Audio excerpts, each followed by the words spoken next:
Hello, beautiful people. It's your girl Gina, and it's Gina's signatures. So today I'll be making this beautiful lace gown or dress with keyhole neckline and some beautiful design with the salvage edges at the chest area, as you can see, and the sleeve. You can see it. That was the inspiration you saw at first, and this was what my client ordered for.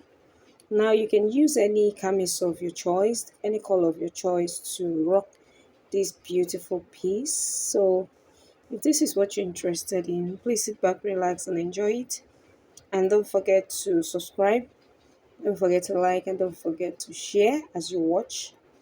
And kindly share to all your well wishers. So, without wasting further ado, I'll be going over to cutting of this beautiful dress right about now. So, I made use of a lace fabric, and it was 3.5 yards of fabric. So, like I said, this is what we'll be making, so I'll go over to doing justice to that now. So I folded my fabric because I'm cutting both the front and the back at the same time.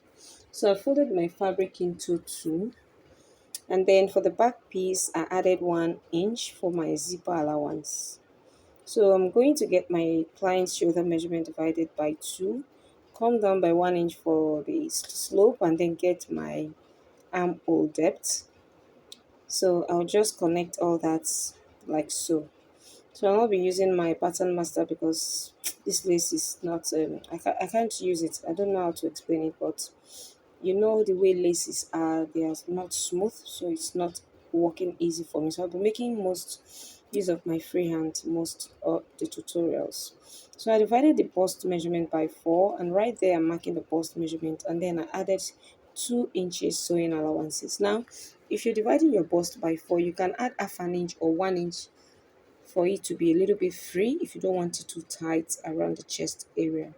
Now I'm getting the half length or shoulder to the waist, and then the waist to the hip or shoulder to the hip. Any measurement you have should work perfectly for this. So those are the lines that I just took, like so. So on the waist area, my client's bust measurement is almost like the same thing as a waist area. So I'll just be inputting the bust measurement right there and then connect it like so. So for the hip, my client's hip is 48 inches. I divided that by 4 and I got 12. So to that 12, I add 1 inch for ease. That will be marking 13, and then I'll add 2 inches sewing allowance. So whatever I have on my hip line is what I will take all the way down to the length of the gown.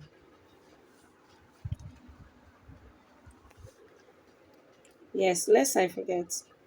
When I was taking the length of this gown or this dress, the salvage edge of the parts is going to come later because, like for instance, if the full length is 60, lace, most of the laces don't come in 60, they come by 45 or thereabouts. So, and when I folded this, the salvage part is on the table, as you can see.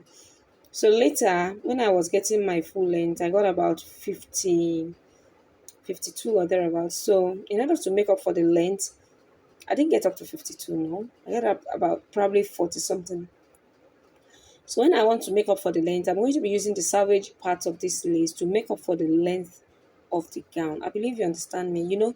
There's a beauty it gives when you place the salvage parts at the lower part of the lace. So that's what I'll be doing later. So I got my neck width. I made use of 3 inches, 1 inch for the back depth. And then for the front depth, I made use of 5 inches because my client likes wide neck. She didn't want it tight like the one on the thumbnail. She wanted it freer. So I made that 5 inches. But if you want exactly like that on the thumbnail, you can use between 3 to 4 inches. So now I'm carving out the armhole like this, and then I'll cut the sides down.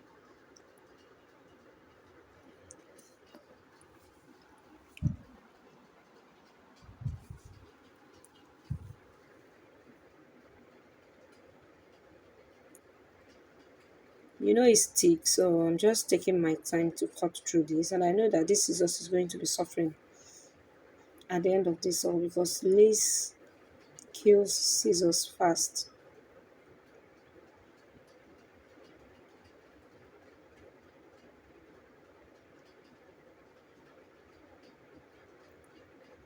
So I'll be setting that aside because I'll be using it later.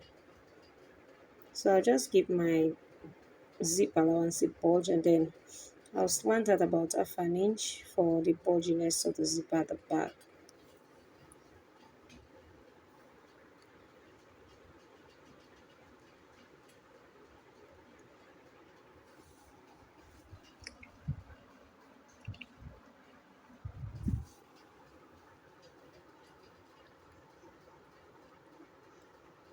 So you can see what we have. So I'll set this back side apart and then focus on the front part because, like I said, I'll be adding the salvage parts to make it up for the length. You can see what I was trying to explain to make up for the length. So now, the next thing to do now is to get the keyhole that we have there in the front. So now the keyhole, this entirely depends on how wide you want yours to be. So for mine, I came down, okay, I've not come down for the depth of the neckline. I came down by, like I told you, I came down by 5 inches. And then for the keyhole, I just came down about 2 inches. You can use 1.5, you can use 2, but I used 2.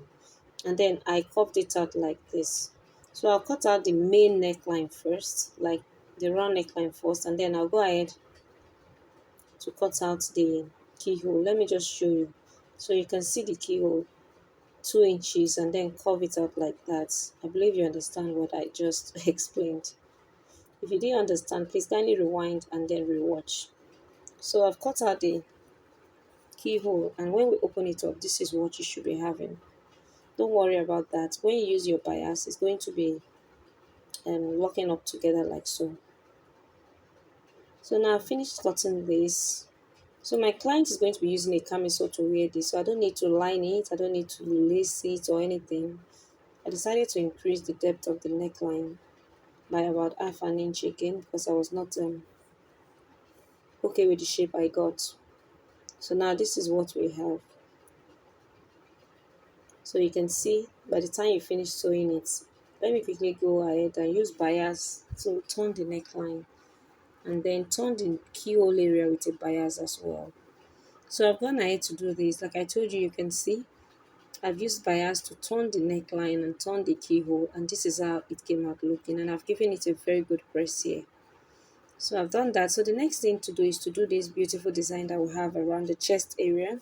So all you need to do is to cut out the salvage part of this lace because you're not going to be sewing the tip because the tip is already factory designed. So you're going to be placing it the right sides facing each other upwards in this motion, and then you'll be pleating it. So make sure you cut out a very long rope, a very long strip, and then you pleat until you get to the other side of the armhole, from one point of armhole to the other. Make sure you use the under the keyhole as reference point, and then you sew it and then flip it over. So you can see I've gone ahead to do this, and this is what we have. So you can see that I used the keyhole line where the keyhole got to as my reference line.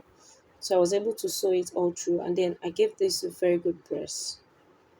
So the front part is basically through, and then for the back piece, you just bring your back piece. Of course, you must have turned it with your bias, the necklines with your bias. So we're going to be joining the shoulders by half inch respectively. If you have your zipper at hand, you can go ahead and fix your zipper, but I didn't have the stone zipper that I wanted to use at hand, so I'll just close up my zipper measurement allowance tentatively until I get my zipper.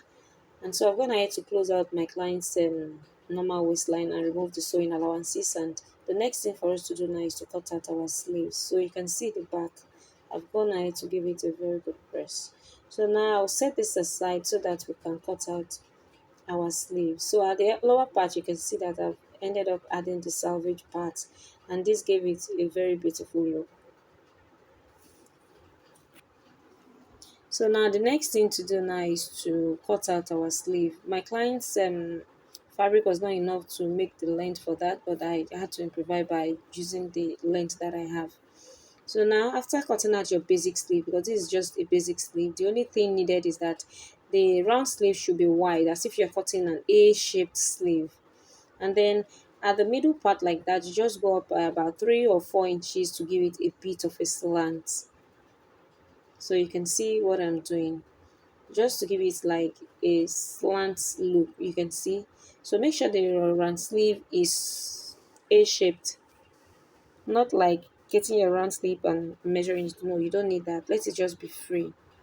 So this is what we have by the time you turn it outside. So the next thing to do now is to get my um organza fabric or organdy, anyone you used, and then cut out a strip on fold of about 2 inches or 2.5 inches, and then I'll be pleating it on the sleeve length like this. Just go ahead and pleat as you want until you get to the other side of the sleeve. So I'll do it for the both sleeves and then I'll be back.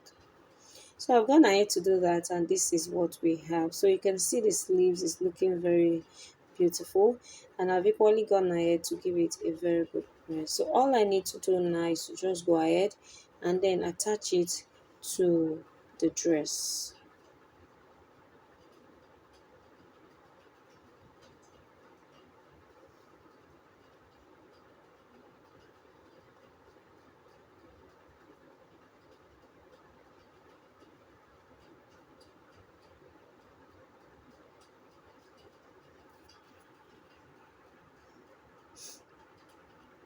So I've gone ahead to attach it, and this is what we have. So you can see how beautiful this looks.